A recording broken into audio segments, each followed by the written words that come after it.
eu queria chamar o jornalismo da seriedade do Vitor Braun. Ele que traz o resumão das notícias.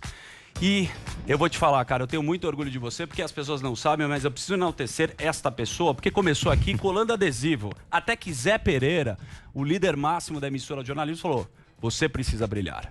Vitor, uma salva de palmas para Vitor Braun, que traz uma elegância. Fico emocionado. De verdade. Você sabe, porque quem começou nessa emissora também, a gente tem o Delari, a galera daqui dos bastidores, o Eberley, o próprio Igor, nosso diretor, a Paulinha. Então a gente valoriza o cara que veio de baixo. Parabéns. Valeu, o que você tem pra brigadão. gente? Valeu. Vamos lá? Vamos lá. Pô, depois dessa até me derrubou. Emoção pro Vitor. Ninguém nunca fez uma homenagem pro Vitor, pro jornalista.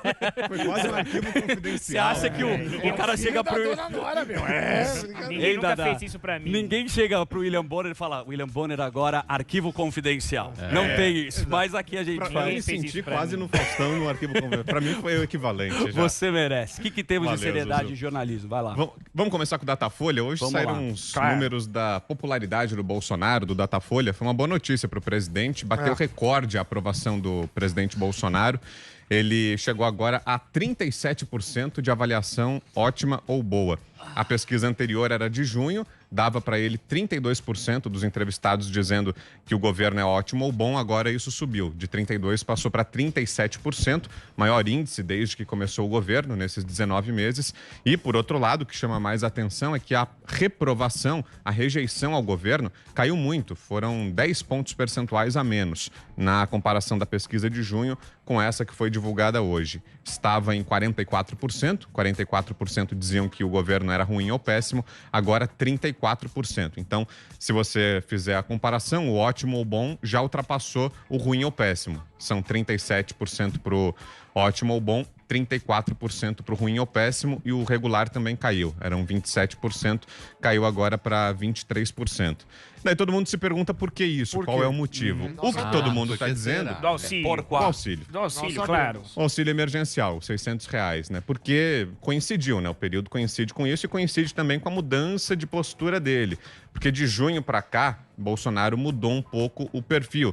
Deu uma amenizada nos discursos, deixou de criticar tanto o Supremo, o Congresso Nacional, adotou uma postura ali mais institucionalizada, digamos assim. Deixou de fazer aquela paradinha no cercadinho do Alvorada ali, deixou de dar aquelas declarações mais polêmicas, então pode ter a ver com tudo isso. Mas, de um jeito ou de outro, o fato é que nunca esteve tão alta a aprovação do presidente, ele nunca foi tão popular, as pessoas nunca acharam tão bom o governo Bolsonaro como acham hoje. E, inclusive, o contingente de pessoas que acham bom ou ótimo é maior do que aqueles que acham ruim ou péssimo. Então, olhando até para frente, é um quadro muito positivo para a reeleição. Por que, professor Vila, essa popularidade do bolso? O Mandrião, ele fez o seguinte, né? Ele se utilizou do populismo que o bandido do São Bernardo de Campo fazia, né? Alô? Ele aí, ó. Daqui a pouco o senhor Fala, volta Lula. pra já, né? Não vem com alô, não. Tem mais, não, Lula. senhor. Não, senhor. Então, ele se utilizou do populismo e parece que ele tá gostando, né? Colocando lá o chapéu de cangaceiro, indo lá pro povão. Então, parece que ele tá se utilizando do populismo pra ficar... já pensando na reeleição, com certeza, né? A reeleição que vai ser provavelmente a cachapante. Agora, a condição sine qua non é quem vai enfrentar o Mandrião num possível segundo turno. Se vai ser Sérgio Moro, se vai ser Luciano Huck, tudo depende do que vai acontecer nos próximos 2 anos. E o senhor não reclame, senhor Dadá. Calma aí. O senhor não sabe nada.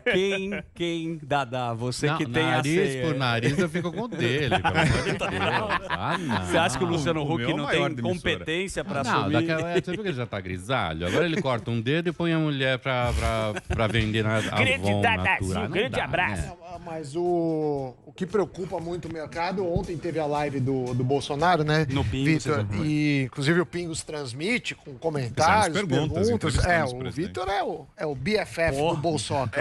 Já chama ele de Vitoca. Não, É. e vai surfar com ele. Vai surfar. Mas o que rolou na live?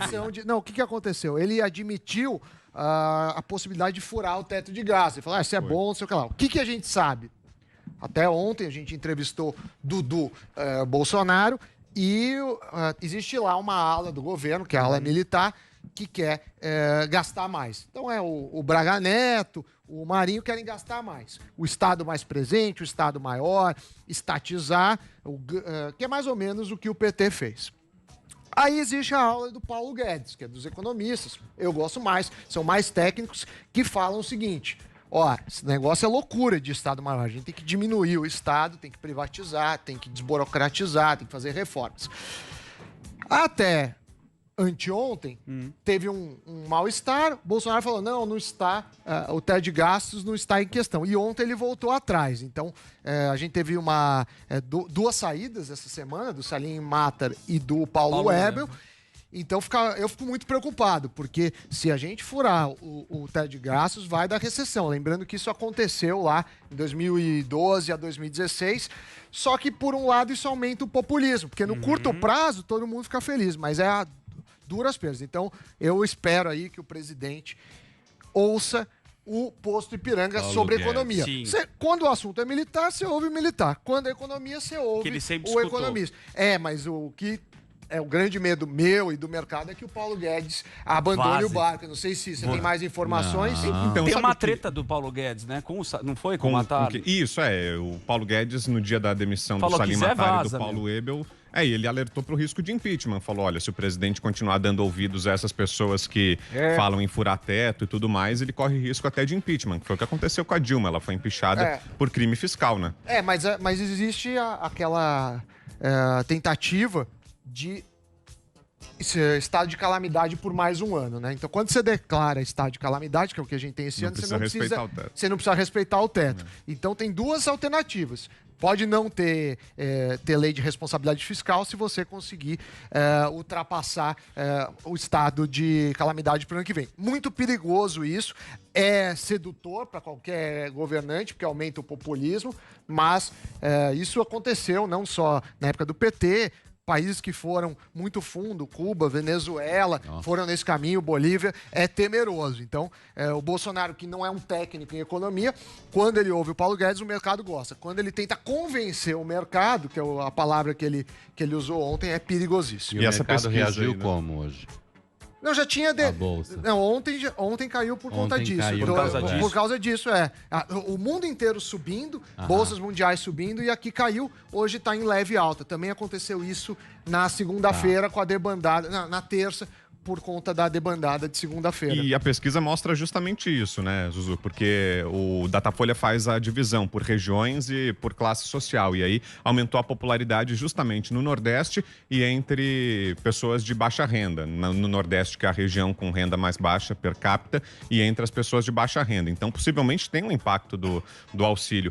E também chama atenção o fato de que na pandemia, então, aumentou a popularidade dele. Porque se imaginava que, por causa do discurso do Bolsonaro pregando contra o isolamento social, falando em gripezinha e minimizando um pouco a doença, isso iria derrubar a popularidade dele. Nada disso, pelo contrário, as pessoas, estão vendo no Bolsonaro uma alternativa, porque enquanto os prefeitos e governadores determinaram quarentena, determinaram que as pessoas ficassem em casa e acabaram com a economia e acabaram fazendo com que provocasse uma recessão grande, o Bolsonaro foi na contramão, distribuiu dinheiro e disse que isso era um risco para a economia, que esse fechamento, que essa quarentena prolongada ia levar a desemprego, ia levar a uma crise econômica grave. Foi o que aconteceu, então acho que as pessoas compraram esse discurso do Bolsonaro, colocaram a culpa da crise econômica nos prefeitos e governadores e estão vendo no Bolsonaro a solução. Ele come churrasquinho, vai com a galera, vai com a turma. Passeou a cavalo, passeia a cavalo, vai na farmácia. Tecnicamente, eu não sou contra a renda emergencial, acho que foi muito importante. Pode até se estudar uma prorrogação. O que não dá é para não fazer reforma e não respeitar, aumentar imposto, reforma administrativa, que já foi engavetada para esse ano. Então, quer dizer, a gente tem muita renúncia fiscal. O que é isso? Eu estou reclamando lá, eu faço um lobby e aí minha empresa passa a pagar um IPI menor, passa a pagar impostos menores. Então você faz o benefício para alguns em custo de todos. E teto de gastos não está em questão, é perigosíssimo do ponto de vista técnico. Deixa o Dadá falar. Eu tô tenso, você vê o que eu tô querendo dizer? Tá combinando com o Sami, ó lá. Camisa. Uma camisa da FBI. Fala que eu te... Eu usei essa camiseta no Vietnã. Juro por Deus, os caras me... Centroavante. Olha que close. Você põe respeito. Eu usei no Vietnã, quando eu coloquei essa camiseta, os caras me olhavam de cima a baixo, eu perdi o Playboy. quero fazer uma pergunta aqui, Júlio, você me permite? Deixa ele só concluir. Vai lá, Dada. Que eu concluí? Não, eu tô aqui desesperado. Se o Datafolha falou que é 37, no mínimo é 49,50. Porque foi o mesmo Datafolha que falou que o presidente não seria presidente Perdia pra em todos. nenhum cenário. Então, se o Datafolha falou, a gente já duvida de início. Isso tudo que você falou do auxílio, que tem que continuar, e também a economia, que o mercado reage negativamente quando vê populismo. Populismo é uma coisa, popularidade é outra. Populismo é o que tenta fazer o do pequeno Dória. E ele roda em qualquer lugar. Aliás, hoje aí O que tem notícia do Dória? Ele melhorou? Não, eu reclamei com o Adriles porque ele foi lá no... Não, nada. Ele foi no Morning Show e eu reclamei que o Adriles não fez uma pergunta. Parecia um palanque. Passou pano. O Adriles? Não, porque o Adriles ontem com o Eduardo Bolsonaro aqui... Nossa, ele tava excitado. Eu quero falar. Ele tem umas fotos do Eduardo Bolsonaro surfando. Que ele fica.